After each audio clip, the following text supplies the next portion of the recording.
قوم یہود کی ناعقلی اور ناسمجھی کی حالت یہ ہے کہ اللہ تعالیٰ نے انہیں فرعون کی غلامی سے نہ صرف ہمیشہ کے لیے نجات عطا کی بلکہ ان کی نگاہوں کے سامنے فرعون اپنے لاؤ لشکر سمیت ہلاک ہو گیا۔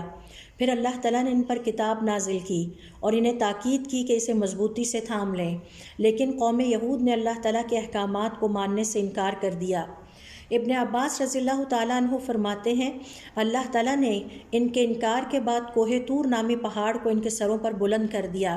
اور ان کے چہروں کے آگے آگ لا کھڑی کی اور ان کے نیچے سمندر حاضر کر دیا، اور پھر انہیں پکارا، اگر تم میری ان ہدایات کو قبول نہیں کرو گے اور ان پر عمل نہیں کرو گے تو یہ پہاڑ تم پر گرا دیا جائے گا اور آگ تمہیں جلا دے گی اور اس سمندر میں غرق کر دیا جائے گا۔ یہ سارا منظر دیکھ کر نہ چاہتے ہوئے بے دلی سے قوم یہود نے کہا، ہم نے سنا اور پیروی کی، اگر یہ پہاڑ نہ ہوتا تو ہم کبھی ایمان نہ لاتے۔